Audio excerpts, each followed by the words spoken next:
안녕하세요. 오늘 밤 우리는 함께 아주 먼 미래로 여행을 떠납니다. 편안하게 자리를 잡으시고 천천히 숨을 쉬며 이 긴 여정에 함께 해주세요. 지금 창밖에 보이는 별들, 그 별들이 모두 사라진 후에 우주에 대한 이야기입니다. 마지막 별이 죽고 백색 과외성이 식어가고 심지어 블랙홀마저 증발한 후에 무엇이 남을 수 있을까요?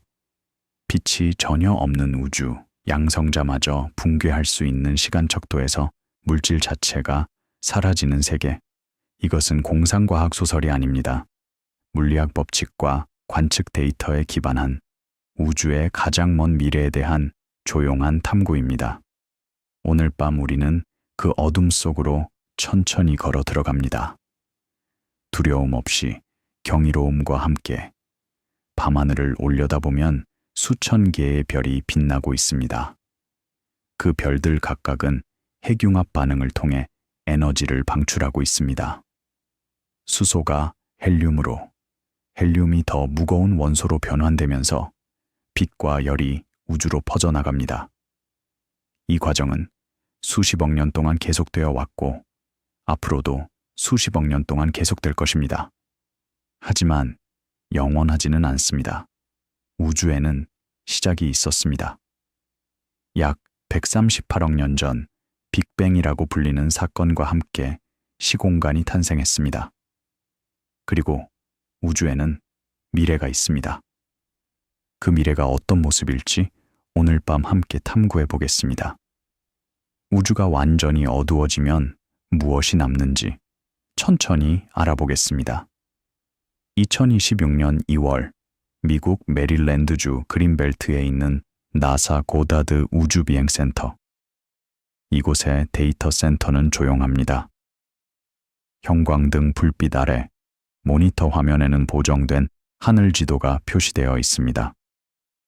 장노출 이미지에서 은하들은 희미한 점으로 나타납니다. 수천 개의 은하가 하나의 이미지에 담겨 있고 각 은하는 수천억 개의 별을 포함하고 있습니다. 적외선 카탈로그 창이 옆에 열려 있고 분석가들은 오늘날의 빛이 어떻게 계산되는지 검토하고 있습니다. 이 조용한 방에서 우주의 밝기에 대한 감사가 진행되고 있습니다. 감사라는 단어가 적절합니다. 우주의 총 광도를 측정하고 그 광도가 어디에서 오는지 추적하고 시간에 따라 어떻게 변해왔는지 기록하는 것. 이것은 회계사가 장부를 검토하는 것과 비슷합니다. 다만 이 장부의 단위는 달러가 아니라 에르그와 와트입니다. 별은 우주에서 빛의 주요 원천입니다. 물론 다른 원천도 있습니다. 퀘이사, 활동성 은하핵, 감마선 폭발. 하지만 우주 전체의 광도 예산에서 가장 큰 비중을 차지하는 것은 평범한 별들입니다. 수소를 태워 헬륨을 만드는 우리 태양과 같은 별들입니다. 별이 형성되려면 가스 구름이 중력에 의해 수축해야 합니다. 분자 구름이라고 불리는 이 가스 구름은 주로 수소로 이루어져 있습니다. 구름의 일부가 중력적으로 불안정해지면 그 부분이 수축하기 시작합니다. 수축하면서 밀도가 높아지고 온도가 올라갑니다. 중심부의 온도가 약 1000만 켈빈에 도달하면 수소, 핵융합이 시작됩니다. 별이 탄생하는 것입니다. 이 과정은 우주의 역사 전체에 걸쳐 일어나 왔습니다. 빅뱅 후 약 1억 년이 지났을 때 최초의 별들이 형성되었습니다. 이 별들은 오늘날의 별들과 달랐습니다. 수소와 헬륨만으로 이루어져 있었고 질량이 매우 컸습니다. 태양의 수백 배에 달하는 질량을 가진 별들이었습니다. 이 거대한 별들은 빠르게 연료를 소진하고 초신성으로 폭발했습니다. 그 폭발에서 무거운 원소들이 만들어졌고 그 원소들이 우주로 퍼져나갔습니다. 오늘날의 별들은 이 무거운 원소들을 포함하고 있습니다. 탄소, 산소, 철, 그리고 더 무거운 원소들. 이 원소들은 별의 형성과 진화에 영향을 미칩니다. 무거운 원소가 많은 가스 구름은 더 효율적으로 냉각되어 더 작은 별들을 형성할 수 있습니다. 우주의 화학적 진화는 별 형성의 역사와 밀접하게 연결되어 있습니다. 그린벨트의 분석가들은 다양한 파장대에서 수집된 데이터를 비교합니다. 자외선 관측은 젊고 뜨거운 별들을 추적합니다. O형별과 B형별이라고 불리는 이 별들은 표면 온도가 수만 켈빈에 달합니다. 이 별들은 자외선 영역에서 가장 밝게 빛납니다. 하지만 이 별들의 수명은 짧습니다. 수백만 년에서 수천만 년. 우주적 시간 척도에서 이것은 찰나에 불과합니다. 저고해선 관측은 먼지에 가려진 별 형성 영역을 드러냅니다.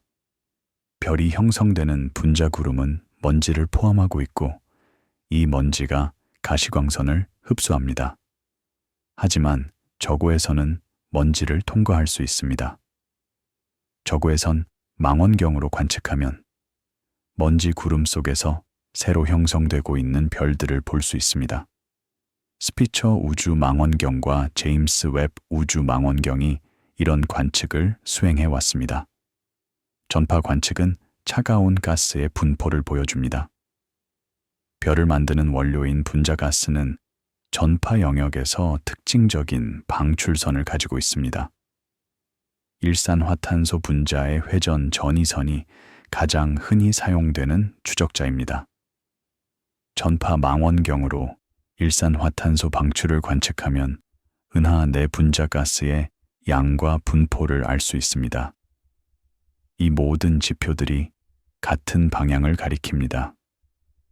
별 형성은 감소하고 있고 이 감소는 오랜 기간에 걸쳐 계속되어 왔습니다. 우주의 별 형성률은 시간에 따라 변해왔습니다. 이것을 측정하는 것은 쉽지 않습니다. 먼 은하를 관측하는 것은 과거를 보는 것이기 때문에 다양한 거리에 있는 은하들의 별 형성률을 측정하면 별 형성의 역사를 재구성할 수 있습니다. 적색 편이가 높은 은하, 즉 더 먼 과거의 은하일수록 빛이 우리에게 도달하는데 더 오랜 시간이 걸렸습니다. 적색 편이 2인 은하의 빛은 약 100억 년 전에 출발한 것입니다. 수많은 관측 프로그램이 이 역사를 재구성해 왔습니다. 허블 우주 망원경의 심우주 관측, 스피처 우주 망원경의 적외선 탐사, 지상 망원경들의 분광 관측. 이 모든 데이터를 종합하면 일관된 그림이 나타납니다. 우주의 별 형성률은 빅뱅 후 약 30억 년, 적색 편이로는 약 2에서 정점에 달했습니다. 그 시기의 우주는 오늘날보다 약 10배 더 활발하게 별을 형성하고 있었습니다. 그 이후로 별 형성률은 꾸준히 감소해 왔습니다. 오늘날 우주에서 형성되는 별의 양은 정점 시기의 약 10분의 1 수준입니다. 이 추세는 앞으로도 계속될 것입니다. 별 형성률의 감소는 단순한 통계적 요동이 아닙니다. 그것은 근본적인 물리적 원인이 있습니다. 별을 만드는 원료가 고갈되고 있는 것입니다. 별이 형성되려면 차가운 분자 가스가 필요합니다. 은하 내의 가스는 유한한 자원입니다. 별이 형성되면 가스가 소모됩니다. 가스가 별로 변환되면 그 가스는 더 이상 새로운 별을 만드는데 사용될 수 없습니다. 물론 별이 죽으면서 일부 물질을 다시 방출합니다. 항성풍, 행성상 성운, 초신성 폭발, 이 과정들을 통해 물질이 성간 공간으로 돌아갑니다. 하지만 모든 것이 돌아오지는 않습니다. 일부 물질은 압축된 잔해에 닫힙니다. 백색화해성, 중성자별, 블랙홀. 이 천체들은 물질을 방출하지 않습니다. 그들은 물질의 무덤입니다. 또한 일부 물질은 은하 밖으로 방출됩니다. 초신성 폭발과 활동성, 은하핵의 제트가 가스를 은하 간 공간으로 밀어냅니다. 이 가스는 은하로 다시 떨어지기 어렵습니다. 시간이 지남에 따라 새로운 별을 만들 수 있는 가스의 양은 줄어듭니다. 이것이 별 형성률 감소의 근본 원인입니다. 우주는 별을 만드는 원료를 소지하고 있습니다. 은하 내 가스의 양을 직접 측정하는 것은 도전적인 과제입니다. 수소 원자는 21cm 파장에서 방출선을 가지고 있지만 이 선은 매우 약합니다. 분자 수소는 직접 관측하기 더 어렵습니다. 대신 연구자들은 일산화탄소와 같은 추적자 분자를 사용합니다. 일산화탄소의 양에서 분자 수소의 양을 추정합니다. 전파 망원경 어레이들, 알마나 뇌마 같은 시설들이 이런 관측을 수행합니다. 그들은 다양한 거리에 있는 은하들의 분자 가스 함량을 측정합니다. 결과는 별 형성률 감소와 일치합니다. 오늘날의 은하들은 과거의 은하들보다 분자 가스가 적습니다. 분석가들은 이 모든 데이터를 종합하여 미래를 외삽합니다. 현재의 추세가 계속된다면 약 1조 년 후에는 새로운 별 형성이 거의 완전히 멈출 것입니다. 1조 년. 현재 우주 나이의 약 100배입니다.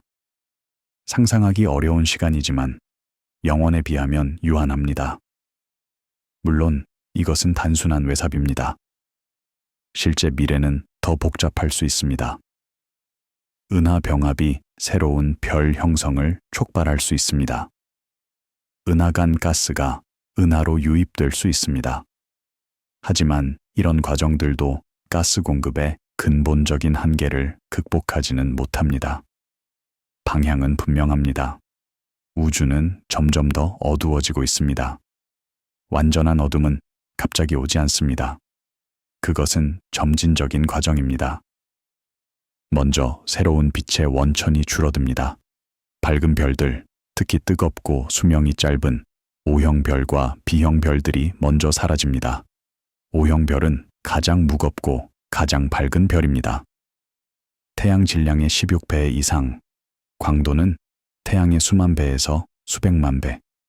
이 별들은 너무 밝아서 멀리서도 보입니다. 하지만 그들의 수명은 매우 짧습니다. 몇백만 년. 태양 수명의 1000분의 1도 되지 않습니다. O형 별이 짧은 수명을 갖는 이유는 역설적이게도 그들이 너무 많은 연료를 가지고 있기 때문입니다. 더 정확히 말하면 그들이 연료를 너무 빨리 소모하기 때문입니다. 별의 광도는 질량의 약 3.5제곱에 비례합니다. 질량이 2배인 별은 광도가 약 10배입니다. 하지만 연료의 양은 질량에 비례할 뿐입니다. 따라서 무거운 별은 연료 대비 소모율이 훨씬 높습니다. B형 별은 O형 별보다 약간 가볍고 약간 덜 밝습니다. 태양 질량의 2배에서 16배, 광도는 태양의 수백 배에서 수만 배. 이 별들의 수명은 O형 별보다 길지만 여전히 짧습니다. 수천만 년에서 수억 년. 새로운 별이 형성되지 않으면 이 밝은 별들은 빠르게 소진됩니다. 몇백만 년 후에는 O형 별이 거의 없을 것이고 몇 억 년 후에는 B형 별도 거의 없을 것입니다. 은하의 총 광도는 급격히 감소합니다. 태양과 같은 G형 별들은 더 오래 삽니다. 태양의 수명은 약 100억 년입니다. 현재 태양의 나이는 약 46억 년이므로 앞으로 약 50억 년 동안 더 빛날 것입니다. 태양보다 약간 가벼운 별들은 더 오래 삽니다. 태양 질량의 8, 할인 별은 약 200억 년을 삽니다. 하지만 가장 오래 사는 것은 적색 외성입니다. 적색 외성은 가장 작고 가장 차가운 별입니다. 태양 질량의 약 8%에서 50%, 표면 온도는 3000 켈빈 미만. 이 별들은 가시광선보다 적외선에서 더 밝습니다. 적색 외성은 연료를 매우 천천히 소모합니다. 그들의 수명은 수조 년에 달합니다. 가장 가벼운 적색 외성의 수명은 10조 년이 넘습니다. 현재 우주의 나이보다 1000배 이상 긴 시간입니다. 이것은 아직 어떤 적색 외성도 연료를 다 소진하지 않았다는 것을 의미합니다. 우주가 충분히 오래되지 않았기 때문입니다. 하지만 결국 적색 외성도 죽습니다. 수조 년 후 마지막 적색 외성이 연료를 소진합니다. 그때 우주에서 핵융합으로 빛나는 별은 더 이상 없습니다. 나사 데이터 센터의 분석가들은 이 시간표를 작성합니다. 언제, 어떤 종류의 별이 사라지는지, 우주의 총 광도가 어떻게 변하는지. 그래프에서 광도는 처음에는 빠르게 감소하다가 나중에는 느리게 감소합니다. 밝은 별이 먼저 사라지고 어두운 별이 나중까지 남기 때문입니다. 이 그래프의 끝에는 무엇이 있을까요? 핵융합이 멈춘 후에도 빛은 완전히 사라지지 않습니다. 별의 잔해들이 남아있기 때문입니다. 창밖으로 해가 지고 있습니다. 연구원들은 모니터를 끄고 집으로 돌아갑니다. 하지만 데이터는 서버에 남아 있습니다. 수십 년에 걸쳐 수집된 관측, 수천 개의 은에 대한 측정, 별 형성률의 역사적 기록. 이 데이터가 말해주는 이야기는 조용하지만 분명합니다. 우주의 밝은 시대는 이미 정점을 지났습니다. 어둠을 향한 첫 번째 단계는 단순합니다. 새로운 빛이 하늘에 합류하는 것이 줄어드는 것, 이것은 이미 일어나고 있습니다. 우리는 이미 어둠을 향한 여정의 초기 단계에 있습니다. 하지만 이 여정은 매우 길고 그 과정에서 많은 일이 일어납니다. 별이 죽으면 무엇이 남을까요? 모든 것이 사라지는 것은 아닙니다. 별의 질량에 따라 다른 잔해가 남습니다. 이 잔해들은 끝이 아니라 새로운 시작입니다.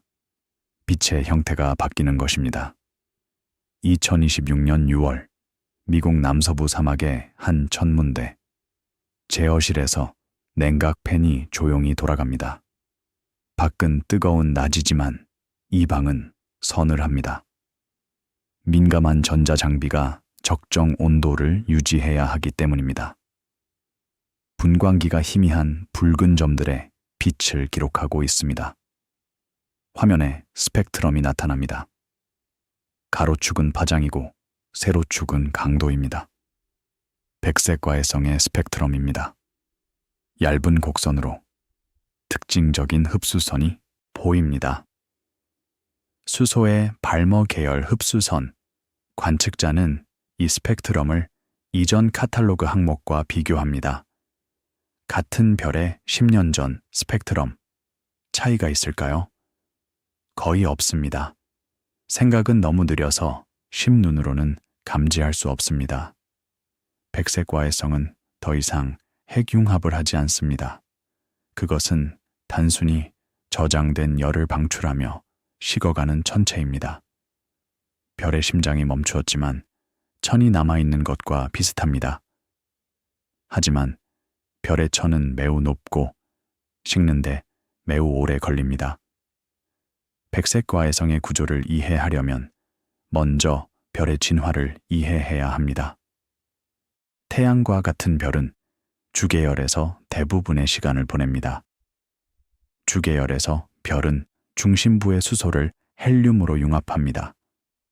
수소가 고갈되면 중심부는 수축하고 외층은 팽창합니다. 별은 적색 거성이 됩니다. 적색 거성 단계에서 별은 헬륨을 탄소와 산소로 융합합니다. 태양 질량 정도의 별에서 이 과정은 오래 지속되지 않습니다. 헬륨이 고갈되면 중심부는 더 수축합니다. 하지만 질량이 충분하지 않아서 탄소와 산소를 융합할 만큼 뜨거워지지 못합니다. 이 시점에서 별은 외층을 방출합니다. 항성풍과 열적 맥동이 외층을 우주로 밀어냅니다. 이것이 행성상 성운입니다. 아름다운 기체 껍질이 중심별 주위에 펼쳐집니다. 하지만 이 껍질은 오래 지속되지 않습니다. 수만 년 후에는 희석되어 사라집니다. 남는 것은 중심부입니다. 탄소와 산소로 이루어진 압축된 핵. 이것이 백색과외성입니다. 크기는 지구 정도이지만 질량은 태양의 절반에서 태양과 비슷합니다. 밀도는 물의 100만 배. 찻숟가락 하나에 백색과외성 물질이 수톤에 달합니다. 백색과외성의 구조는 축토의 전제에 의해 지탱됩니다. 양자역학의 파울리 베타 원리에 따르면 두 전자가 같은 양자 상태를 점유할 수 없습니다. 백색과외성의 극도로 높은 밀도에서 전자들은 가능한 모든 낮은 에너지 상태를 채웁니다. 이 축토의 전자의 압력이 중력에 대항하여 별을 지탱합니다. 축토의 압은 온도와 무관합니다. 이것은 백색과외성이 식어도 붕괴하지 않는 이유입니다. 일반적인 별에서 가스 압력은 온도에 의존합니다. 온도가 떨어지면 압력이 감소하고 별이 수축합니다. 하지만 축토의 압은 다릅니다. 온도가 떨어져도 압력은 유지됩니다. 백색과외성은 처음에는 매우 뜨겁습니다. 표면 온도가 10만 켈빈을 넘을 수 있습니다. 이 온도에서 백색과외성은 자외선 영역에서 가장 밝습니다. 시간이 지나면서 표면 온도가 떨어집니다. 수만 켈빈, 만 켈빈, 수천 켈빈. 색깔도 변합니다. 파란색에서 흰색으로, 노란색으로, 주황색으로, 빨간색으로. 백색과외성 생각은 잘 이해된 물리적 과정입니다. 열이 표면에서 복사로 방출됩니다. 스테판 볼츠만 법칙에 따르면 방출되는 에너지는 온도의 4제곱에 비례합니다. 뜨거운 백색과외성은 빠르게 식고 차가운 백색과외성은 천천히 식습니다. 내부에서 표면으로 열이 전달되는 과정도 중요합니다. 백색과외성의 내부는 결정화될 수 있습니다. 탄소와 산소 이온이 규칙적인 격자 구조를 형성합니다. 결정화 과정에서 자멸이 방출되어 냉각이 일시적으로 느려집니다. 이 효과는 백색과외성 냉각 모형에 포함되어야 합니다. 연구자들은 이론적 냉각 모형을 계산하고 관측된 백색과외성들의 온도 분포와 비교합니다. 이것이 백색과외성 우주 연대 측정의 기초입니다. 백색과외성의 온도에서 냉각 나이를 추정하고 그 나이에서 모성단의 나이나 은하의 역사를 추론합니다. 유럽 우주국의 가이아 위성은 이 연구에 혁명을 가져왔습니다.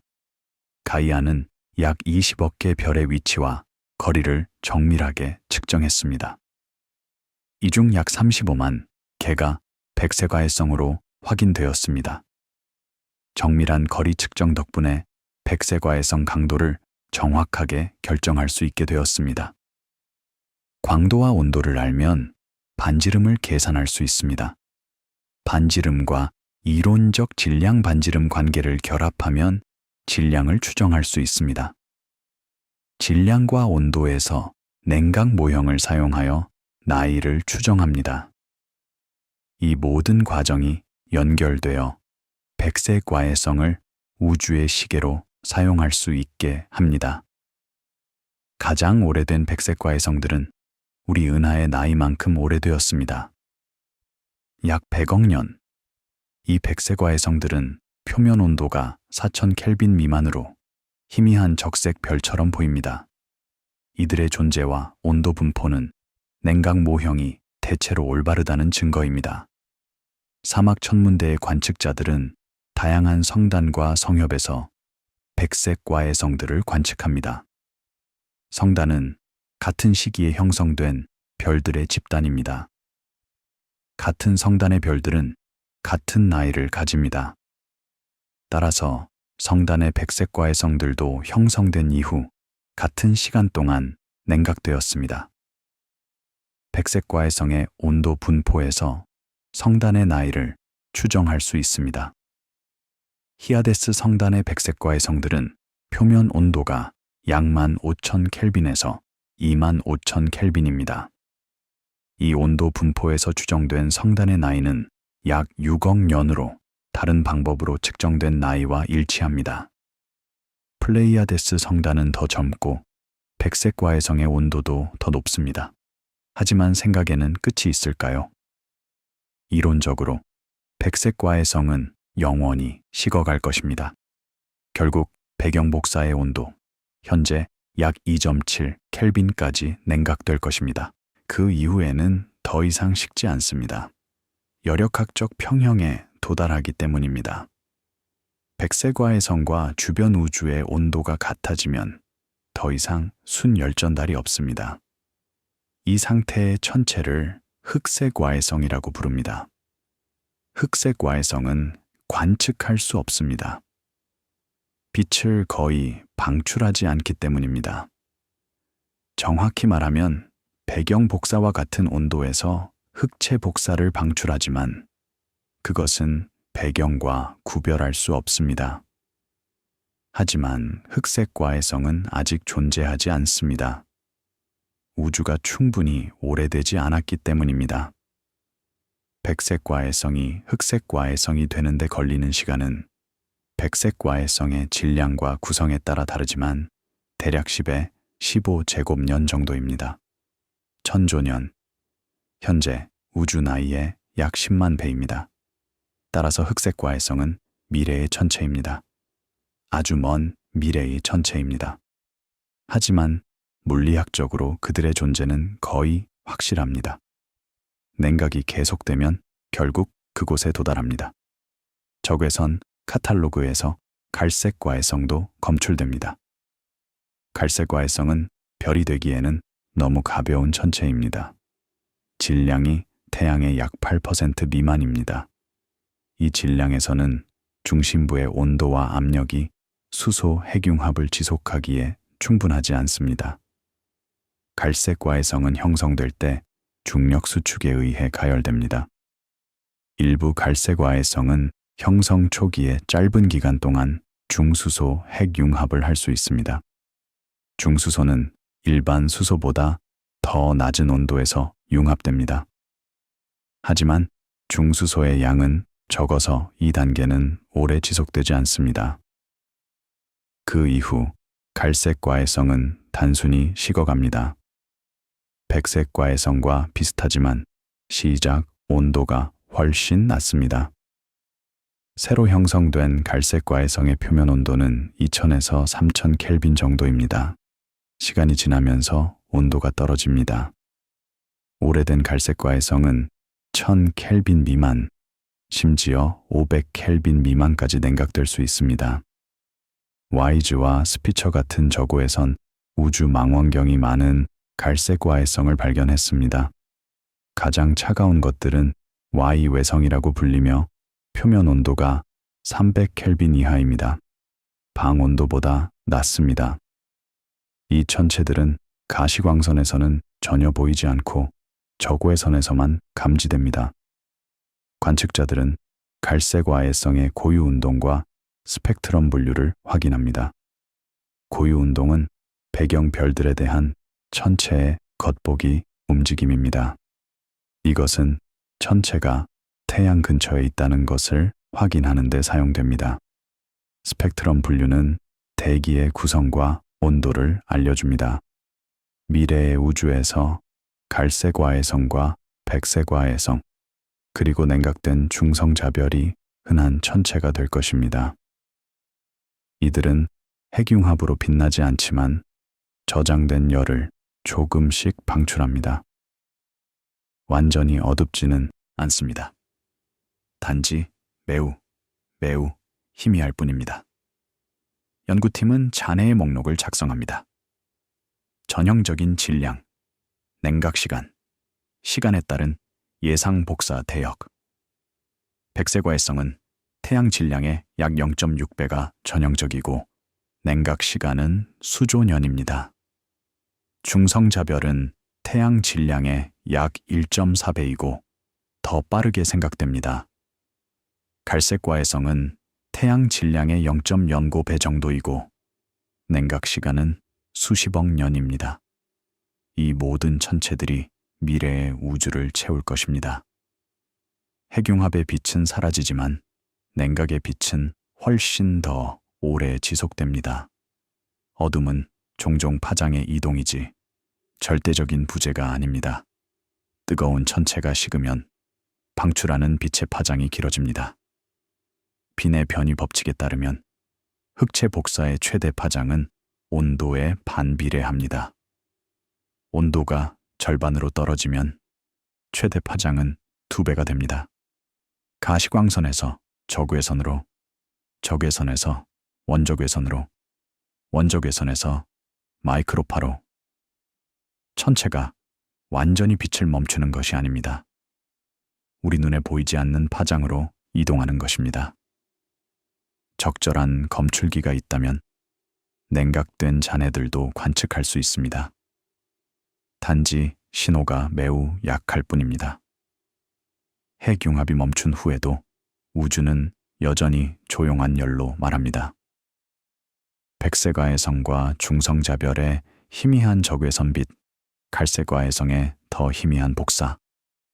이 빛들은 수조년에 걸쳐 점점 약해지지만 완전히 사라지지는 않습니다.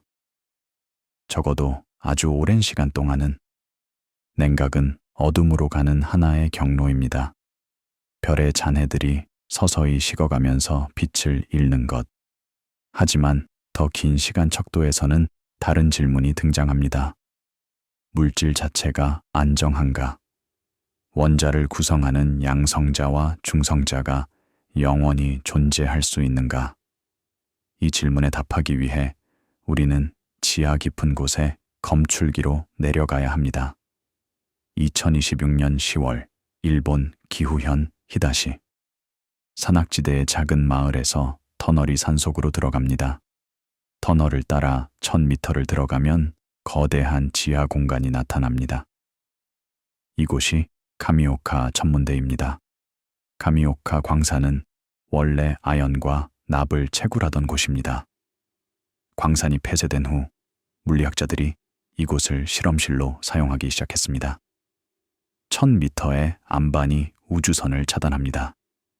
지상에서는 매 제곱미터마다 초당 수백 개의 뮤온이 통과합니다. 하지만 1000m 아래에서는 이 숫자가 약 100만 분의 1로 줄어듭니다. 슈퍼카미오카인데 검출기가 이곳에 있습니다. 높이 수십 미터, 지름 수십 미터의 원통형 스테인리스강 탱크. 5만 톤의 초순수물이 채워져 있습니다. 탱크 내벽을 따라 1만 1000회 이상의 광전자 증배관이 배열되어 있습니다. 이 광전자 증배관은 물속에서 발생하는 희미한 빛을 감지합니다. 검출기 홀에 들어서면 거대한 공간에 압도됩니다. 물이 가득 찬 탱크는 완벽하게 고요합니다. 수면에 잔물결 하나 없습니다. 공기 중의 먼지조차 최소화됩니다. 청정실 수준의 환경 관리가 이루어집니다. 이 검출기의 주요 목적 중 하나는 양성자 붕괴를 찾는 것입니다. 양성자는 원자핵을 구성하는 입자입니다. 모든 일반 물질은 양성자를 포함합니다. 당신의 몸, 이 행성, 저 별들 모두 양성자로 이루어져 있습니다. 표준 모형에서 양성자는 안전합니다. 양성자는 2개의 업 쿼크와 하나의 다운 쿼크로 이루어져 있습니다. 이 쿼크들은 강한 상호작용에 의해 묶여 있습니다. 양성자보다 가벼운 바리온은 없으므로 양성자가 붕괴할 수 있는 더 가벼운 바리온 상태가 없습니다. 바리온 수 보존에 의해 양성자는 안전합니다. 하지만 표준 모형을 넘어서는 이론들에서는 상황이 다릅니다. 대통일 이론이라고 불리는 이론들은 강한 상호작용, 약한 상호작용, 전자기 상호작용을 하나의 힘으로 동일합니다. 이 이론들에서 쿼크와 렙톤 사이의 전환이 가능합니다. 양성자가 양전자와 중성파이온으로 붕괴할 수 있습니다. 양성자 붕괴가 일어난다면 양성자는 더 가벼운 입자들로 분해될 것입니다. 가장 간단한 모드는 양성자가 양전자와 중성파이온으로 붕괴하는 것입니다. 중성파이온은 거의 즉시 약 10의 마이너스 16제곱 초 만에 2개의 감마선 광자로 붕괴합니다. 물 분자 속의 양성자가 붕괴하면 어떤 일이 일어날까요? 생성된 양전자는 물속을 빠르게 이동합니다. 양전자의 속도가 물속에서의 빛의 속도보다 빠르면 체렌코프 복사가 발생합니다. 이것은 초음속 비행기가 만드는 충격파와 비슷한 현상입니다. 빛의 원뿔이 양전자의 경로를 따라 생성됩니다. 광전자 증배관이 이 체렌코프 빛을 감지합니다. 빛이 도달한 시간과 위치에서 양전자의 경로와 에너지를 재구성할 수 있습니다. 붕괴에서 생성된 감마선도 물속에서 전자 양전자쌍을 만들고 이들도 체렌코프 빛을 방출합니다. 슈퍼카미오칸대는 1996년부터 운영되어 왔습니다. 거의 30년입니다. 5만 톤의 물에는 약 3 곱하기 10의 33 제곱개의 양성자가 있습니다. 30년 동안 양성자 붕괴는 관측되지 않았습니다.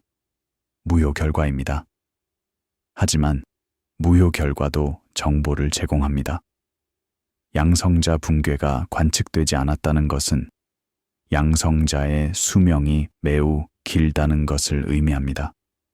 정확히 얼마나 큰 지는 노출량, 즉 양성자 수와 관측 시간의 곱에 의존합니다. 현재 슈퍼카미오칸대의 결과에 따르면 양성자의 수명은 양전자 파이온 모드에 대해 약 1.6 곱하기 10의 34 제곱년보다 깁니다. 이것은 우주 나이의 약 1조 배입니다. 엄청나게 긴 시간입니다. 하지만 이것은 하한입니다. 양성자가 정확히 얼마나 오래 사는지는 모릅니다. 10의 34 제곱년보다 길다는 것만 알 뿐입니다. 10의 40 제곱년일 수도 있고 10의 100 제곱년일 수도 있고 무한대일 수도 있습니다. 현재의 데이터로는 구별할 수 없습니다. 협력단들은 업데이트된 노출 총계와 배경사건 제거 성능 요약을 발표합니다. 배경사건은 양성자 붕괴와 비슷하게 보이는 다른 사건들입니다. 대기 중성미자가 물과 상호작용하면 양성자 붕괴와 비슷한 신호를 만들 수 있습니다. 이런 배경사건을 정확하게 식별하고 제거하는 것이 중요합니다.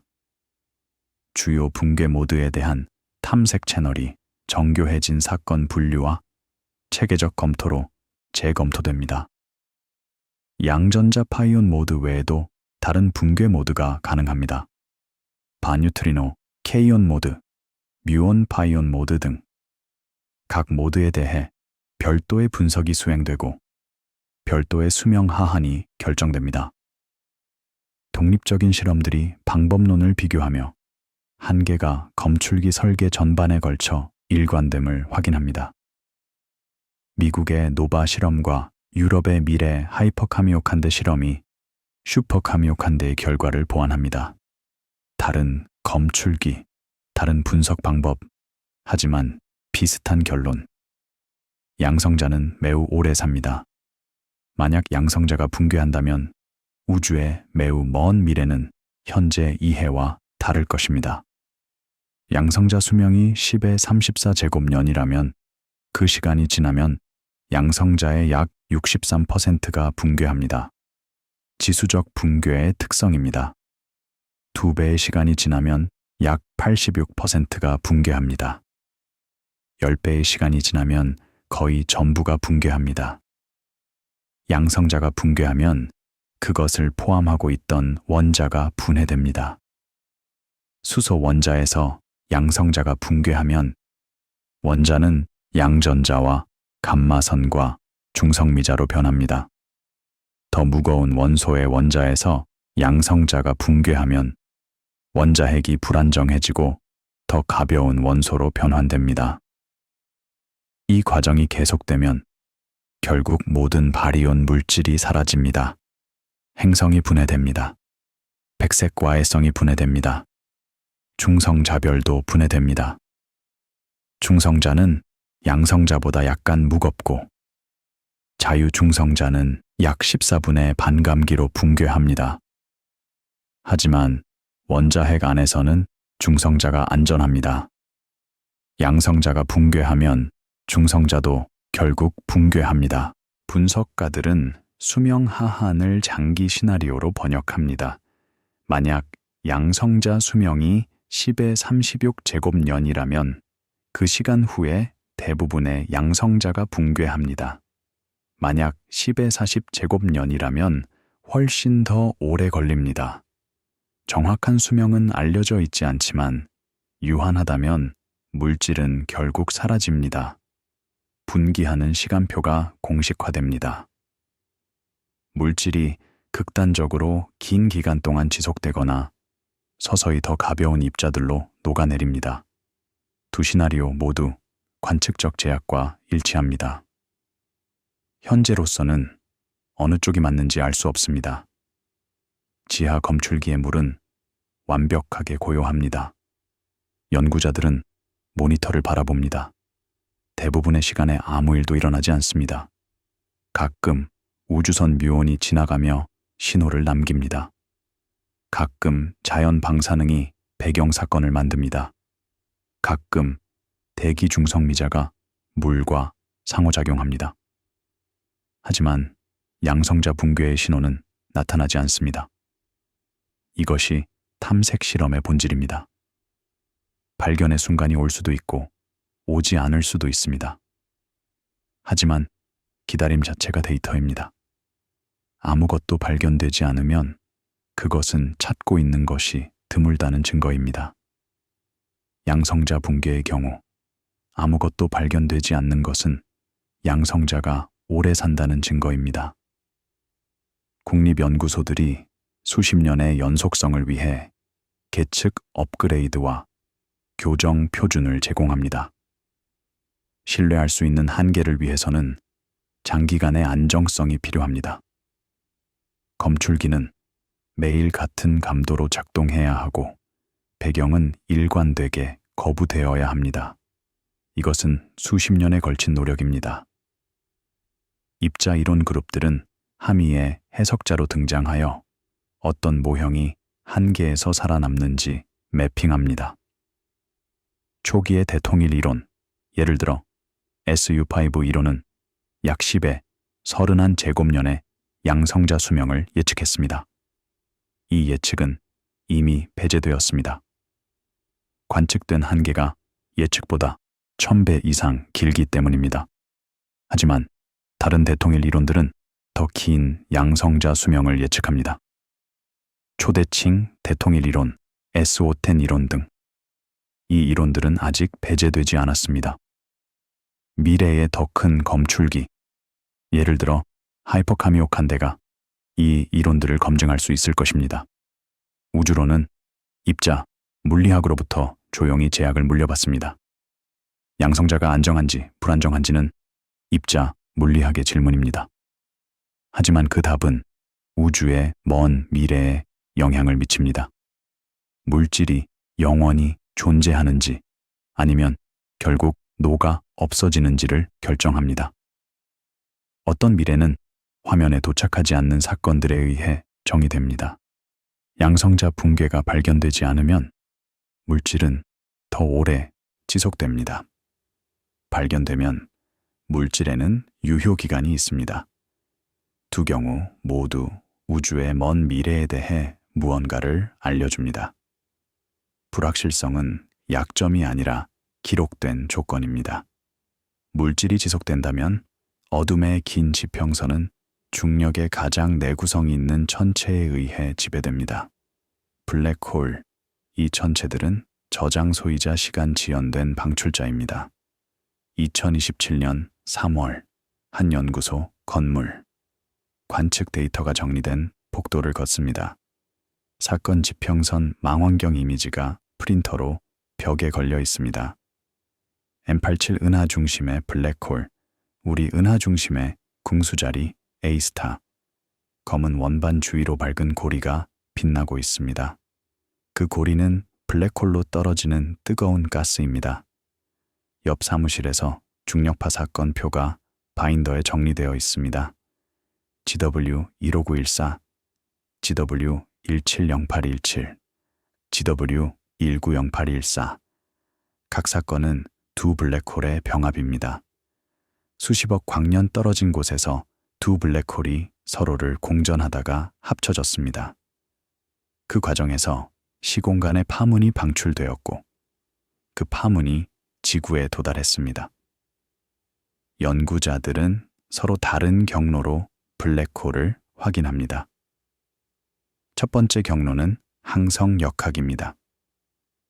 블랙홀 주위를 공전하는 별의 운동을 관측하면 케플러 법칙에서 중심 천체의 질량을 계산할 수 있습니다. 우리 은하 중심의 별들은 초대 질량 블랙홀 주위를 공전합니다. 20년 이상의 관측에서 그 궤도가 정밀하게 측정되었습니다. 두 번째 경로는 강착 신호입니다. 물질이 블랙홀로 떨어지면 가열되어 빛을 방출합니다. X선과 전파가 특히 유용합니다. 강착 원반의 특성에서 블랙홀의 질량과 회전을 추정할 수 있습니다. 세 번째 경로는 중력파입니다. 두 블랙홀이 합쳐질 때 특징적인 파형이 생성됩니다. 이 파형의 주파수와 진폭에서 두 블랙홀의 질량과 거리를 계산할 수 있습니다. 라이고와 버고 검출기가 이 파형을 감지합니다. 네 번째 경로는 직접 이미지입니다. 사건 지평선 망원경은 전 세계의 전파 망원경을 연결하여 초장기선 간섭계를 구성합니다. 이것은 지구 크기의 가상 망원경과 같은 각분해능을 제공합니다. 이 분해능을 근처 초대 질량 블랙홀 주변의 그림자를 볼 수 있습니다. 2019년 사건 지평선 망원경 협력단은 M87 은하 중심 블랙홀의 첫 이미지를 공개했습니다. 밝은 고리가 어두운 중심을 둘러싸고 있었습니다. 그 어두운 중심이 블랙홀의 그림자입니다. 블랙홀 자체는 빛을 방출하지 않습니다. 하지만 그 뒤에 있는 빛을 가리기 때문에 어두운 영역으로 나타납니다. 2022년에는 궁수자리 A스타의 이미지가 공개되었습니다. 우리 은하 중심의 블랙홀입니다. 질량은 태양의 약 300만 배로 M87의 수십억 태양 질량에 비하면 작습니다. 하지만 훨씬 가깝기 때문에 비슷한 각 크기로 보입니다. 이 이미지들은 블랙홀을 추상이 아닌 관측 가능한 천체로 확립했습니다. 이론적 예측이 관측으로 확인되었습니다. 일반 상대성 이론이 예측한 대로 블랙홀은 존재합니다. 중력파 관측소는 블랙홀 병합을 직접 감지합니다. 라이고는 미국의 2개의 검출기를 가지고 있고 보고는 이탈리아의 하나를 가지고 있습니다. 각 검출기는 L 모양의 간섭계입니다. 길이 4km의 두 팔이 직각으로 만납니다. 레이저 빔이 두 팔을 왕복하고 돌아온 빔의 간섭 패턴이 측정됩니다. 중력파가 검출기를 통과하면 한 팔은 늘어나고 다른 팔은 줄어듭니다. 이 길이 변화는 극도로 작습니다. 양성자 지름의 1000분의 1 수준입니다. 하지만 간섭계는 이런 미세한 변화를 감지할 수 있습니다. 2015년 9월, 라이고는 첫 번째 중력파 신호를 감지했습니다. GW150914로 명명된 이 사건은 태양 질량의 약 36배와 29배인 두 블랙홀의 병합이었습니다. 이 발견은 2017년 노벨 물리학상으로 이어졌습니다. 그 이후로 수십 건의 블랙홀 병합이 감지되었습니다. 이 관측에서 블랙홀의 질량 분포가 추정됩니다. 대부분의 항성 질량 블랙홀은 태양 질량의 약 5배에서 50배 사이입니다. 하지만 일부는 더 무겁습니다. GW190814의 병합 산물은 태양 질량의 약 140배였습니다. X선과 전파 망원경은 블랙홀 주변의 강착 원반을 관측합니다. 물질이 블랙홀로 떨어지면 중력 위치 에너지가 열로 변환됩니다. 원단은 수백만 켈빈까지 가열되어 X선을 방출합니다. 원반에서 분출되는 Z는 전파를 방출합니다. 100조짜리 X1은 처음으로 확인된 항성 질량 블랙홀입니다. 청색 초거성과 쌍성계를 이루고 있으며 초거성에서 물질이 블랙홀로 흘러들어갑니다. 강착 원반에서 강한 X선이 방출됩니다. 별의 운동에서 블랙홀의 질량이 태양의 약 21배로 추정됩니다. 강착 기반 질량 추정은 숙주 은하 특성과 교차 검토됩니다. 초대 질량 블랙홀의 질량과 숙주 은하의 형성 속도 분산 사이에는 상관관계가 있습니다. M-시그마 관계라고 불리는 이 관계는 블랙홀과 은하의 공진화를 시사합니다. 블랙홀은 우주에서 가장 오래 지속되는 천체입니다. 별이 모두 죽고 백색 과해성이 식어서 흑색 과해성이 되고 심지어 양성자가 붕괴한 후에도 블랙홀은 남아 있습니다. 적어도 한동안은. 하지만 블랙홀도 영원하지 않습니다. 호킹 복사 때문입니다. 호킹 복사는 스티븐 호킹이 1974년에 예측한 현상입니다. 양자역학과 일반 상대성 이론을 결합하면 블랙홀이 에너지를 방출하고 결국 증발한다는 결론에 도달합니다. 양자역학에서 진공은 완전히 비어있지 않습니다. 양자 요동에 의해 입자 반입자 쌍이 끊임없이 생성되고 소멸합니다. 이 가상 입자 쌍은 매우 짧은 시간 동안만 존재합니다. 불확정성 원리가 허용하는 시간입니다. 블랙홀 근처에서 이런 가상 입자 쌍이 생성되면 특별한 일이 일어날 수 있습니다. 한 입자가 사건 지평선 안으로 떨어지고 다른 입자가 무한대로 탈출하는 것입니다. 탈출하는 입자는 양의 에너지를 가지고 떠나가고 떨어지는 입자는 음의 에너지를 블랙홀에 더합니다. 결과적으로 블랙홀의 질량이 감소합니다. 외부 관측자에게 이 과정은 블랙홀이 열복사를 방출하는 것처럼 보입니다. 호킹 복사라고 불리는 이 복사는 흑체 스펙트럼을 가집니다. 호킹 복사의 온도는 블랙홀 질량에 반비례합니다. 호킹 온도 공식은 T=H 바시 큐브 나누기 8파이 GMK입니다. 여기서 H바는 환산 플랑크 상수, C는 빛의 속도, G는 중력 상수, M은 블랙홀 질량, K는 볼츠만 상수입니다. 이 공식에 태양 질량을 대입하면 약 60 나노켈빈이 나옵니다. 60 나노켈빈. 절대 영도보다 약 0.000006도 높습니다. 우주 마이크로파 배경의 온도 2.7 켈빈보다 약 5천만 배 낮습니다. 이것은 현재 태양 질량 블랙홀이 배경 복사보다 차갑다는 것을 의미합니다. 열역학적으로 차가운 물체는 뜨거운 환경에서 에너지를 흡수합니다. 현재 태양 질량 블랙홀은 호킹 복사를 방출하기보다 우주 마이크로파 배경에서 에너지를 흡수합니다. 순에너지 손실이 아니라 순에너지 이득입니다. 하지만 우주가 팽창하면서 배경 복사는 계속 식습니다. 적색 편의에 의해 파장이 늘어나고 온도가 떨어집니다.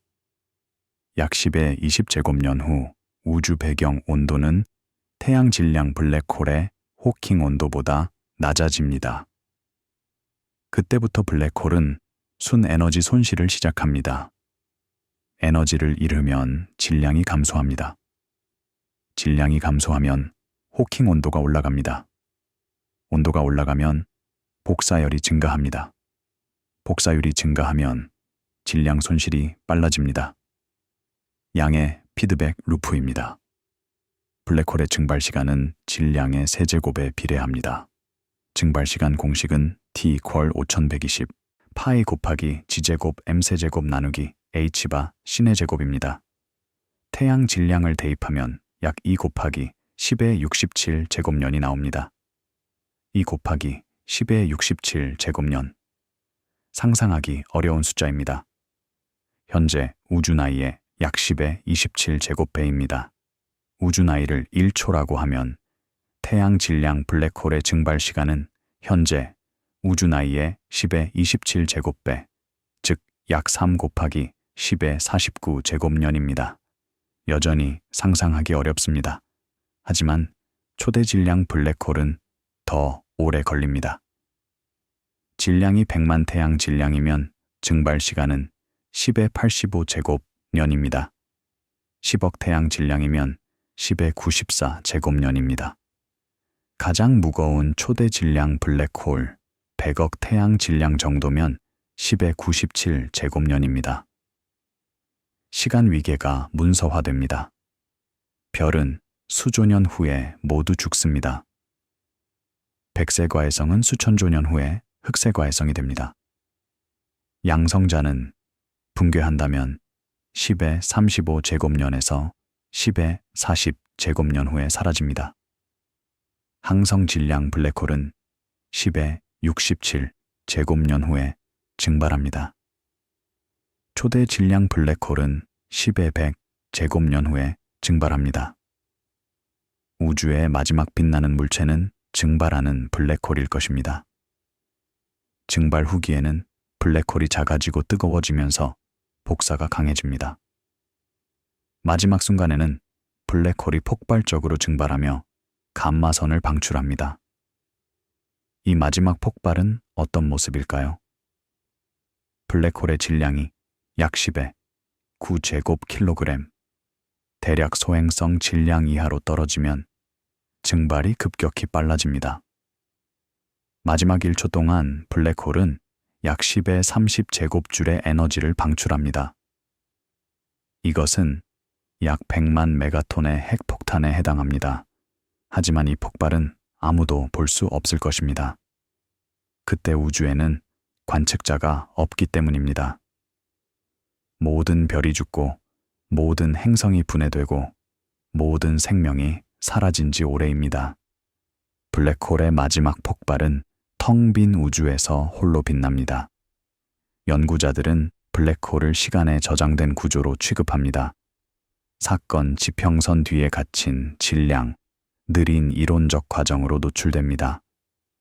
관련 시간 척도가 이전의 모든 장을 왜소하게 만들기 때문에 분위기는 조용합니다. 먼 장부에서 어둠은 에너지를 꺼림칙하게 방출하는 천체들에 의해 지연됩니다. 블랙홀이 우주의 마지막 발전소라면 그 발전소도 결국 연료를 소진합니다. 10의 100제곱년, 그 이후에는 블랙홀도 없습니다. 블랙홀이 사라지면 질문은 더 좁아지고 더 차가워집니다. 이제 우리는 어둠의 시대로 들어갑니다. 2028년 1월 조용한 세미나실. 강연이 끝난 후에도 마이크로파 배경 지도가 화면에 남아 있습니다. 플랑크 위성이 측정한 우주 마이크로파 배경의 전천 지도입니다. 미세한 색상 차이가 초기 우주의 온도 요동을 나타냅니다. 파란색은 평균보다 약간 차가운 곳, 빨간색은 평균보다 약간 따뜻한 곳. 패턴은 변하지 않았습니다. 빅뱅 후 약 38만 년에 각인된 패턴입니다. 하지만 논의는 스케일링에 대한 것입니다. 파장이 늘어나고 온도가 떨어지고 에너지가 분산됩니다. 우주 마이크로파 배경 복사는 빅뱅의 장황입니다. 빅뱅 직후 우주는 뜨거운 플라즈마로 가득 차 있었습니다.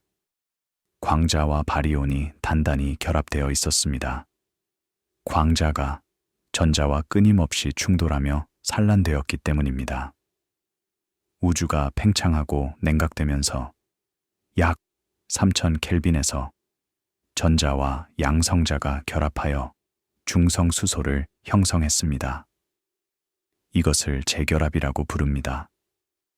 재결합 이후 광자는 더 이상 산란되지 않고 자유롭게 우주를 가로질러 이동할 수 있게 되었습니다. 그때 방출된 광자가 오늘날 우주 마이크로파 배경으로 관측됩니다. 물론 파장은 크게 늘어났습니다. 적색편이 약 1100에 해당하는 팽창입니다.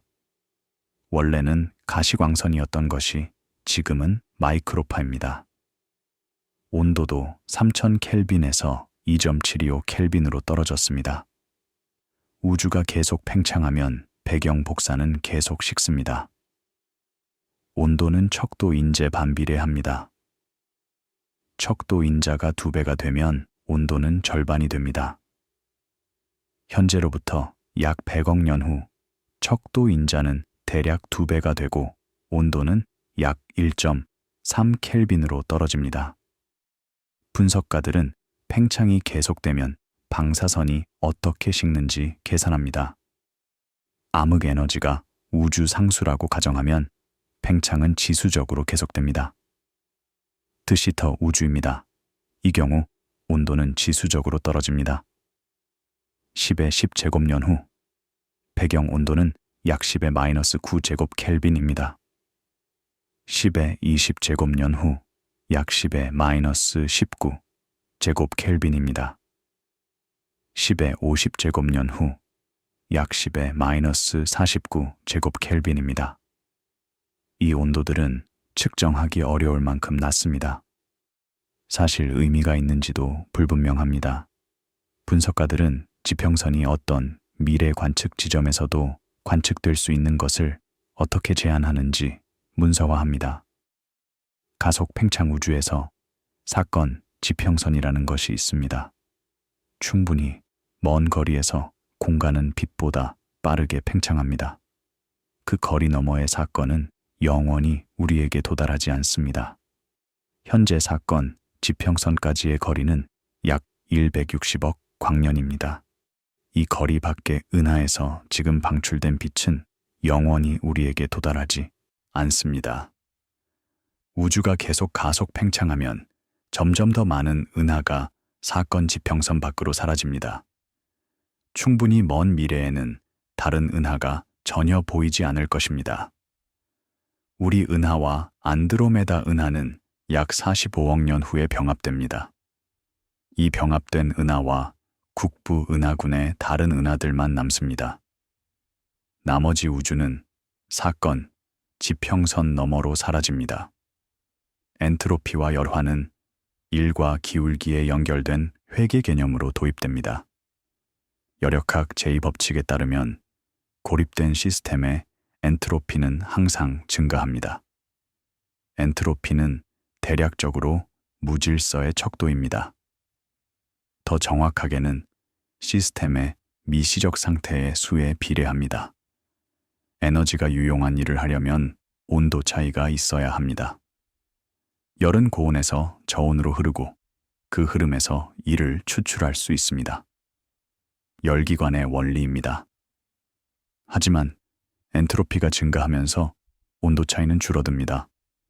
결국 모든 것이 같은 온도에 도달하면 더 이상 유용한 일을 할 수 없습니다.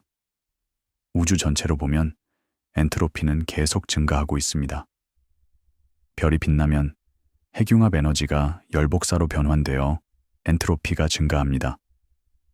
블랙홀이 물질을 삼키면 물질의 구조적 정보가 사라지고 엔트로피가 증가합니다. 시간이 지나면서 우주의 총 엔트로피는 점점 커집니다. 엔트로피가 최대에 도달하면 더 이상 유용한 일을 할 수 없는 상태가 됩니다. 이것이 열적 죽음입니다. 모든 에너지가 균일하게 분포하고 온도 차이가 없고 변화가 없는 상태입니다. 하지만 열적 죽음은 순간적으로 도달하는 것이 아닙니다. 점근적으로 접근하는 것입니다. 온도 차이가 점점 작아지고 과정이 점점 느려지고 변화가 점점 드물어집니다. 무한한 시간이 지나면 평형에 무한히 가까워지지만 정확히 도달하지는 않을 수 있습니다. 남은 구성 요소의 목록이 조건부로 제시됩니다. 블랙홀이 모두 증발한 후에 무엇이 남을까요? 저에너지 광자가 남습니다. 호킹 복사와 광자, 배경 복사의 광자. 이 광자들은 팽창에 의해 계속 적색편이 되며 에너지를 잃습니다.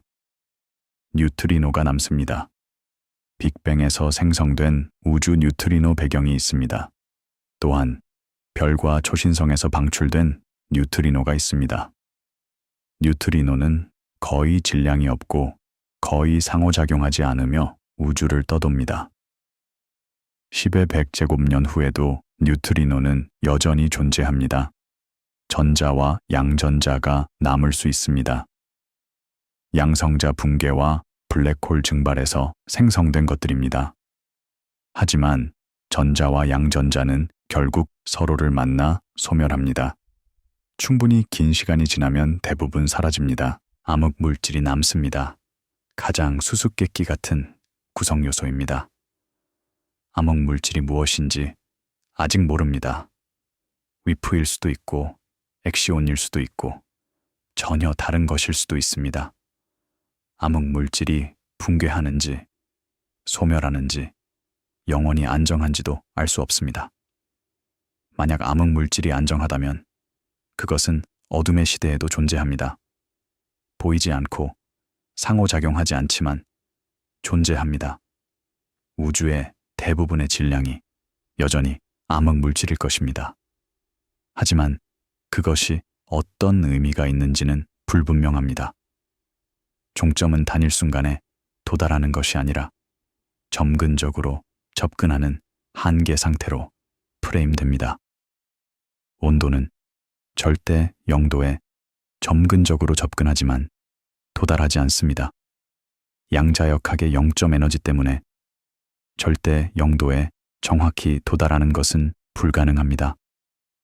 엔트로피는 최대에 점근적으로 접근하지만 그 최대가 무엇인지는 우주의 구성에 따라 다릅니다.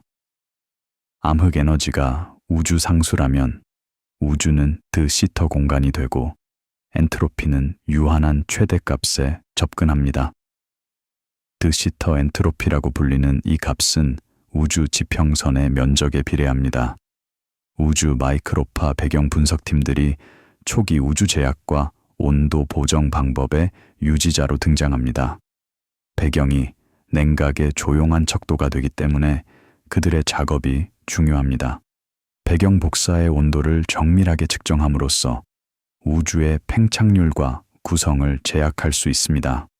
대규모 구조와 탐사 그룹이 지평선 매퍼로 등장하여 인과적으로 도달할 수 없게 되는 것을 정량화합니다. 남는 것이 여전히 상호작용할 수 있는 것에 달려 있기 때문에 그들의 역할이 중요합니다. 지평선 너머는 영원히 도달할 수 없습니다. 열역학과 통계 물리학 연구자들이 평형 언어의 해설자로 등장합니다. 열적 죽음이 은유가 아닌 정의된 조건으로 남아야 하기 때문에 그들의 기여가 중요합니다. 열적 죽음은 시적 표현이 아닙니다. 그것은 엔트로피와 에너지 흐름으로 정의되는 물리적 상태입니다. 이 마지막 부분은 우주를 최소 대비에 접근하는 시스템으로 취급합니다. 주제는 공허가 아니라 변화의 기회가 줄어드는 것입니다. 분위기는 명상적으로 유지됩니다. 마지막 단계가 느린 적색 편의와 드문 충돌로 설명되기 때문입니다. 어둠의 시대에 무엇이 일어날까요? 거의 아무것도 일어나지 않습니다. 온도가 극도로 낮고 밀도가 극도로 낮습니다. 입자들이 서로를 만날 확률이 극도로 낮습니다. 가끔 두 입자가 우연히 만나 상호작용할 수 있습니다. 가끔 양자 요동이 일시적으로 무언가를 만들어낼 수 있습니다. 하지만 이런 사건들은 극도로 드물고 시간이 지남에 따라 더 드물어집니다. 양자 요동은 완전한 고요를 방해합니다. 양자역학에서 에너지는 시간과 불확정성 관계에 있습니다. 짧은 시간 동안 에너지 보존을 위반할 수 있습니다. 이 에너지 요동에서 가상 입자가 생성되었다가 소멸합니다. 대부분의 경우 이것은 관측 가능한 결과를 남기지 않습니다. 하지만 극히 드물게 요동이 실제 입자로 변환될 수 있습니다. 충분히 긴 시간이 주어지면 양자 요동에 의해 어떤 것이든 생성될 수 있습니다. 이것이 볼츠만 뇌사고 실험의 기초입니다. 볼츠만 뇌는 양자 요동에 의해 무작위로 형성된 의식 있는 존재입니다. 이것은 극도로 낮은 확률이지만 0의 확률은 아닙니다. 무한한 시간에 연기 아닌 확률을 곱하면 사건은 결국 일어납니다. 하지만 볼츠만 뇌가 형성되는 시간 척도는 상상을 초월합니다. 10의 10의 50제곱제곱년 정도로 추정됩니다. 이것은 10의 100제곱년보다 훨씬 큽니다. 블랙홀 증발 후에도 볼츠만 뇌가 형성되기까지는 상상할 수 없는 시간이 더 필요합니다. 볼츠만 뇌가 의미 있는 개념인지는 논쟁의 여지가 있습니다. 일부 물리학자는 이것이 이론의 문제를 드러낸다고 생각합니다. 볼츠만 뇌가 우리보다 더 흔하다면 우리가 볼츠만 뇌가 아니라는 것을 어떻게 알 수 있을까요? 이것은 인류 원리와 관련된 철학적 문제로 이어집니다. 어둠의 시대에 대한 우리의 예측은 현재 물리학의 외삽입니다. 새로운 물리학이 발견되면 그림이 바뀔 수 있습니다. 암흑 에너지의 성질이 변하면 팽창의 미래가 달라집니다. 새로운 입자나 힘이 발견되면 물질의 안정성에 대한 이해가 바뀔 수 있습니다. 하지만 현재로서는 이것이 우리가 알고 있는 최선입니다. 물리학 법칙을 먼 미래로 외삽하면 어둠의 시대에 도달합니다. 빛이 없고 변화가 거의 없고 오직 양자 요동만이 완전한 고요를 방해하는 시대. 우주가 어두워지면 남는 것은 규칙집과 희미해지는 숫자들의 집합입니다. 물리 법칙은 변하지 않습니다. 양자역학, 일반 상대성 이론, 열역학. 이 법칙들을 우주가 어두워진 후에도 유효합니다. 하지만 그 법칙들을 관측하거나 테스트할 존재가 없습니다. 시리즈는 새로운 주장 없이 오직 유지되는 절차만으로 마무리됩니다. 측정이 개선됨에 따라 같은 먼 미래 장부가 더 작은 불확실성으로 다시 작성됩니다. 별 형성률이 더 정밀하게 측정됩니다. 백세가해성의 냉각 곡선이 더 정확하게 계산됩니다. 양성자 붕괴 탐색이 더 긴 노출, 시간으로 계속됩니다. 블랙홀의 질량 분포가 더 많은 관측으로 제약됩니다. 암흑 에너지의 상태 방정식이 더 정밀하게 결정됩니다. 각각의 측정이 미래에 대한 예측을 조금씩 수정합니다. 하지만 큰 그림은 변하지 않습니다. 우주는 어두워지고 있고 그 어둠은 오랜 시간에 걸쳐 점점 길어집니다. 이제 오늘 밤의 여정이 마무리됩니다. 우리는 함께 우주의 밝은 현재에서 어두운 미래로 여행했습니다. 별 형성의 감소, 항성 잔해의 냉각, 양성자 붕괴의 가능성, 블랙홀의 증발, 그리고 최종적인 열적 죽음. 이 모든 것이 물리학 법칙에 기반한 가능한 미래의 시나리오입니다. 확실한 것은 없습니다. 양성자가 정말로 붕괴하는지, 암흑 에너지가 어떻게 진화하는지, 암흑 물질의 정체가 무엇인지, 이 질문들에 대한 답에 따라 미래의 모습이 달라질 수 있습니다. 하지만 방향은 분명합니다. 우주는 점점 더 어두워지고, 점점 더 차가워지고, 점점 더 고요해집니다. 이것이 슬픈 이야기일까요? 반드시 그렇지는 않습니다. 어둠은 끝이 아니라 변화입니다. 밝은 시대에서 어두운 시대로의 전환. 우주는 끝나지 않습니다. 단지 다른 상태로 변할 뿐입니다. 그리고 우리가 존재하는 지금, 별이 빛나는 이 시대는 특별합니다. 우주 역사의 아주 짧은 순간이지만 복잡한 구조가 형성되고 생명이 진화하고 의식이 출현하고 우주 자체를 이해하려는 존재가 나타난 시대입니다. 어둠이 오기 전에 빛이 있었습니다. 그리고 그 빛 속에서 우리가 있었습니다. 별빛 아래에서 은하의 소용돌이 속에서 우주의 광활함을 바라보며 경이로워하는 존재가 있었습니다. 창밖으로 별들이 빛나고 있습니다. 그 별들 중 일부는 이미 죽었을 수도 있습니다. 빛이 우리에게 도달하는 데 시간이 걸리기 때문에 우리가 보는 것은 과거입니다. 하지만 그것이 별빛의 아름다움을 죽이지는 않습니다. 오히려 더합니다. 우리가 보는 빛은 수백 년, 수천 년 전에 출발한 것입니다.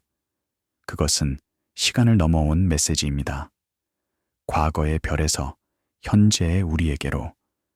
그 연결은 광대한 시간과 공간을 가로지릅니다. 우주의 먼 미래에 대한 우리의 탐구도 비슷합니다. 우리는 현재의 데이터에서 미래를 추론합니다. 그 추론이 정확한지는 알 수 없습니다. 하지만 탐구 자체가 가치 있습니다. 질문을 던지고 답을 찾으려 하고 이해의 한계를 넓혀가는 것. 그것이 과학이고 그것이 인간입니다. 밤이 깊어갑니다. 별들은 조용히 빛나고 있습니다. 그 빛은 수십억 년 동안 계속될 것입니다. 하지만 영원하지는 않습니다. 모든 것에는 끝이 있습니다. 하지만 그 끝이 오늘 밤은 아닙니다. 오늘 밤은 쉴 시간입니다.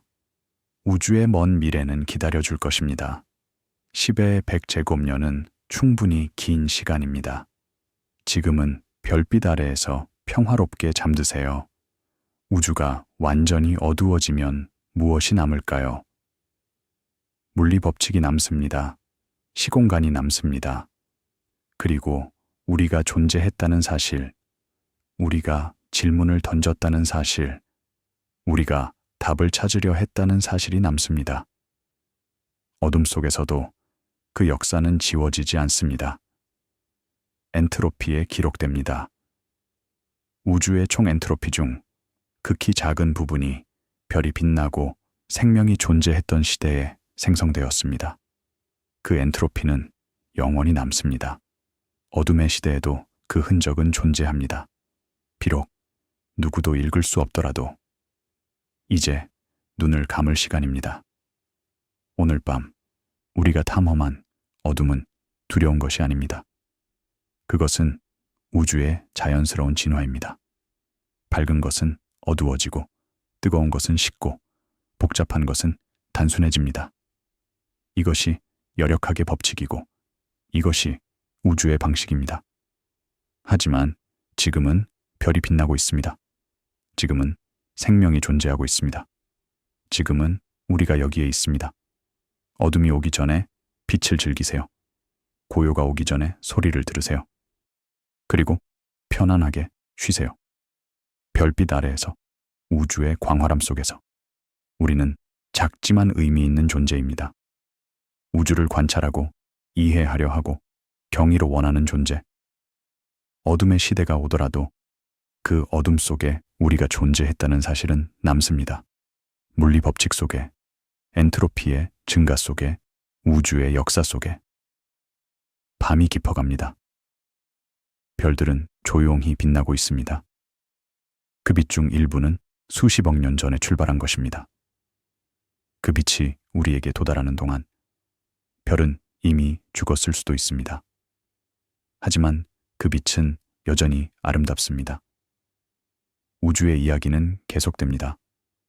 오늘 밤 우리가 탐험한 것은 그 이야기의 아주 작은 부분입니다. 앞으로 더 많은 발견이 있을 것이고, 더 많은 이해가 있을 것이고, 더 많은 질문이 있을 것입니다. 하지만 그것은 내일의 일입니다. 오늘 밤은 쉬세요. 별빛 아래에서, 우주의 품 안에서 평화롭게 잠드세요. 어둠이 오기 전에 빛을 즐기세요. 그리고 그 빛 속에서 꿈을 꾸세요. 우주가 완전히 어두워지더라도 그 어둠 속에 빛이 있었다는 사실은 변하지 않습니다. 별이 빛났고, 생명이 존재했고, 의식이 우주를 바라보았습니다.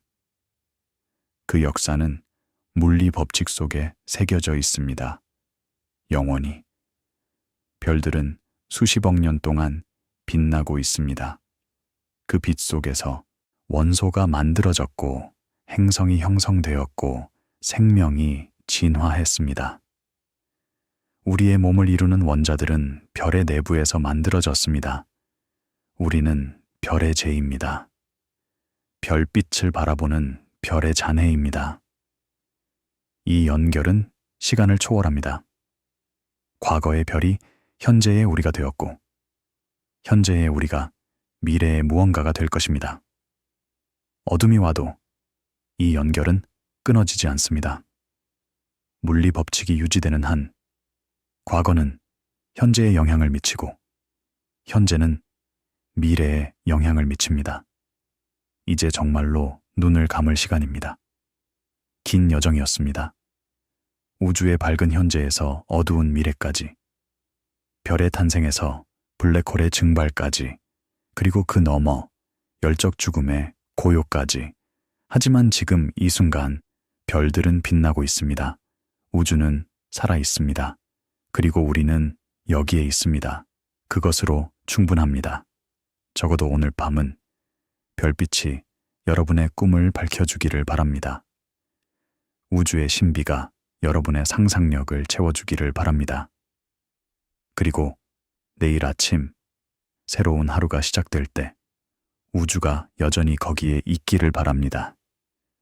빛나고 팽창하고 경이로움으로 가득 차서. 어둠은 멀리 있습니다. 빛은 지금 여기에 있습니다. 그 빛 속에서 편안하게 쉬세요. 우주의 이야기는 계속됩니다. 오늘 밤 우리가 탐험한 것은 그 이야기의 아주 작은 부분입니다.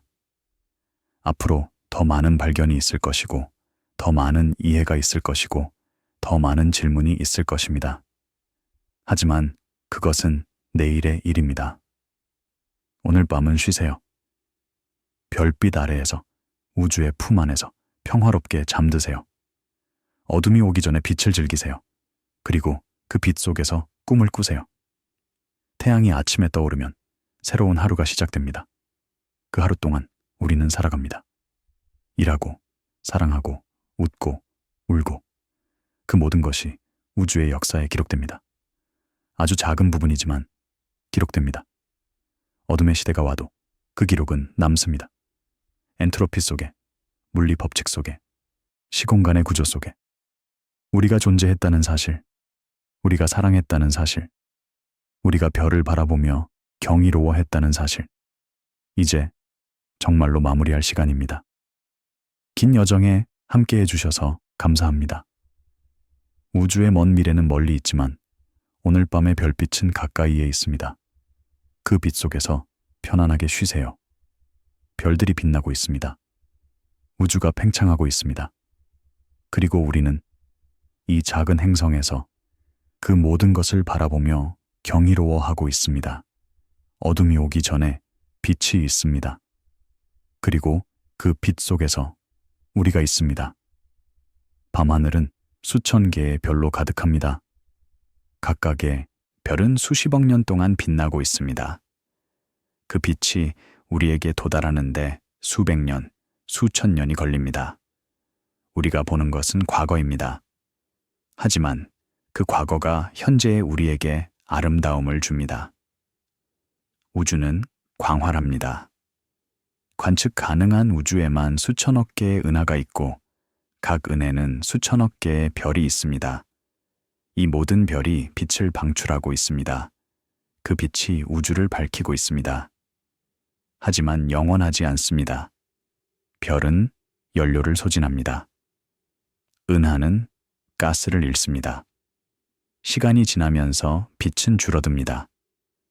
결국 마지막 별이 죽고 마지막 블랙홀이 증발하고 우주는 어둠에 잠깁니다. 그 어둠은 끝이 아닙니다. 그것은 다른 상태입니다. 밝은 상태에서 어두운 상태로의 전환. 우주는 계속 존재합니다. 단지 다른 모습으로. 그리고 그 전환 과정에서 우리가 있었습니다. 별이 빛나는 시대에, 생명이 존재하는 시대에, 의식이 우주를 바라보는 시대에. 그 시대는 우주 역사의 아주 짧은 순간이지만 의미 있는 순간입니다. 이제 눈을 감으세요. 별빛이 여러분을 감싸고 우주의 고요함이 여러분을 품어줄 것입니다. 오늘 밤의 탐구는 끝났지만 꿈속에서도 우주는 계속될 것입니다. 광활한 공간 속에서, 시간의 흐름 속에서 우리는 잠시 멈추어 섭니다. 그리고 경의로 원합니다. 이 모든 것이 존재한다는 것에, 우리가 그것을 이해하려고 한다는 것에, 밤은 깊어가고 별들은 빛나고 우주는 계속됩니다. 우리도 계속될 것입니다. 내일, 다음 달, 다음 해. 질문을 던지고 답을 찾고 이해를 넓혀가면서. 하지만 오늘 밤은 쉬세요. 충분히 멀리 여행했습니다. 우주의 끝까지, 그리고 그 너머까지. 이제 돌아와서 잠시 쉬세요. 별빛이 여러분의 꿈을 밝혀줄 것입니다. 우주의 신비가 여러분의 상상력을 채워줄 것입니다. 그리고 내일 아침 새로운 하루가 시작될 것입니다. 우주는 여전히 거기에 있을 것입니다. 팽창하거나 어쩌면 언젠가는 수축하면서 자신의 이야기를 계속 쓰면서 우리는 그 이야기의 독자이자 작은 부분입니다. 이것으로 오늘 밤의 여정을 마칩니다. 함께 해주셔서 감사합니다. 우주의 광활함 속에서 우리는 함께 경이로워했습니다. 그것으로 충분합니다. 별빛 아래에서 고요한 밤 속에서 편안히 쉬세요. 우주가 여러분을 품어줄 것입니다. 항상 그랬듯이. 잘 자요.